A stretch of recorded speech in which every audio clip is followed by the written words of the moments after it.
Hello, everybody. Happy Monday, and welcome to the digital edition of NHL Now. Jackie Redmond alongside EJ Raddick, and we are super excited to be kicking off the week with Alex Killorn at the Tampa Bay Lightning. You can actually see hosting his own show now. His own show. Called Doc Talk with Killer, and it's called that because he's interviewing his guests from, I believe, a jet ski. Is that right, Alex? Is that correct? Yeah, I'm interviewing my teammates, teammates and other athletes. I think we might even do some wrestlers in the future, but yeah, no sneak peeks. But either way, I go to docs and I interview them. I do like a live Q&A on Instagram, and we just kind of take questions from fans. I usually have a couple questions set up myself just in case the questions are all about Carol Baskin, so I'm ready for all situations. Alex, give me some of your teammates and other athletes, because I know you're branching out with this now. Give us a list of the stars that have appeared on your show. Well, at first I was planning on doing one show just for fun, and so I got Stamkos, Hedman, and McDonough on the first show. I probably wouldn't have done that, all of them at once, if I knew I was going to do more shows. But it's been great. Like our last episode, we got Vasilevsky, Cameron Brate, who's a big-time tight end for the Bucks, and Kevin Kiermaier, who won his third Golden Glove last year for the Rays. Yep. So, but there's still, Brady lives pretty close by. We're really working hard for that. Tom Brady. Yeah, and Gronk's not down yet. I don't think so, but he might be. He might be a better option or more willing interview. Well, Brady would be a good get, that's for sure. I'm sure you get a ton of views for that. But not only are you having fun, this is for a good cause, right? Tell the people at home just sort of how you're sort of using this as a way to give back as well. So at first it was just for fun, and we were just going around and giving the fans some interviews with teammates. But we ended up making these T-shirts and selling the T-shirts, tie-dye shirts. And it goes to the Hillsborough Education Foundation, which, it's basically kids who come from low-income families, maybe even under the poverty line in most cases.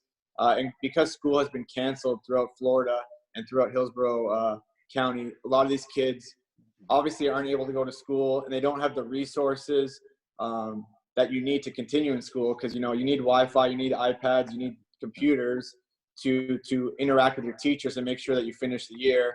And for a lot of these kids, it's tough enough for them to finish school being in the situation that they're in. And now that they're, in quarantine, it's making it even more difficult. Well, that's a great gesture by you, and I'm glad to see that you're helping out in the community, like so many members, really, of the Tampa Bay Lightning, from ownership on down, big-time contributors in the community. I wanted to ask you about these gifts. Apparently, you bring gifts to these guys as well, so a little swag. I mean, give me an idea of what you're bringing with you on the jet ski, let's say when you go to see, I don't know, Dan Girardi or Vasilevsky or whoever. Well, that's part of it, right? I kind of have to think of something. I mean, the guys that I know pretty well, I'll give them a gift that's more of a sarcastic or funny gift. I know with Dan Girardi, I gave him some like, I don't know, Rub A535 or whatever it was, because, he's played so hard in his career, and his joints are hurting him. Oh, yeah. I think Vasilevsky on my last episode that you can watch now, he always used to wear this Gucci headband. That was pretty popular in Russia, I guess, and I think he lost it, so I got him another one, a homemade one at that. I wasn't going to pay for one of those, but just some funny gag gifts, and one of my guests last episode gave me a gift, so kind of that would be nice to start that tradition, You get a gift every episode as well. It's gonna be good. Obviously, you're doing this in quarantine to give back, but is it something that you could see yourself doing in future off seasons, or furthermore, maybe getting into a media career post hockey? Or have you ever thought about that? I haven't really thought of that. Doing some of these interviews, people have brought that up. I'm not going to rule it out.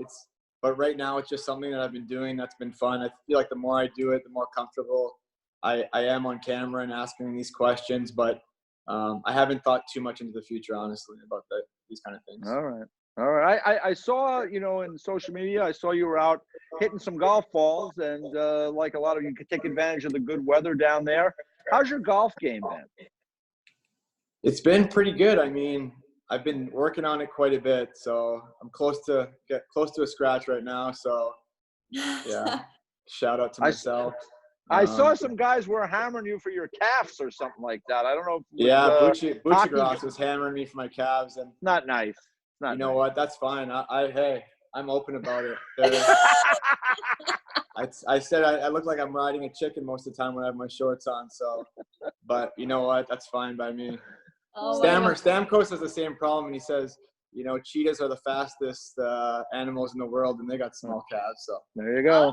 Good comeback. That's a good comeback to kind of silence the critics here and there. But let's get your thoughts on hockey. Obviously, you guys have been away from the ice for a while now. There's so many different ideas and speculation on what the league could do if they're able to return. What do you make of this 24-team playoff format where there's 4 hub cities and you guys are going to be quarantined in a hotel and all of this stuff? What do you make of that? Yeah.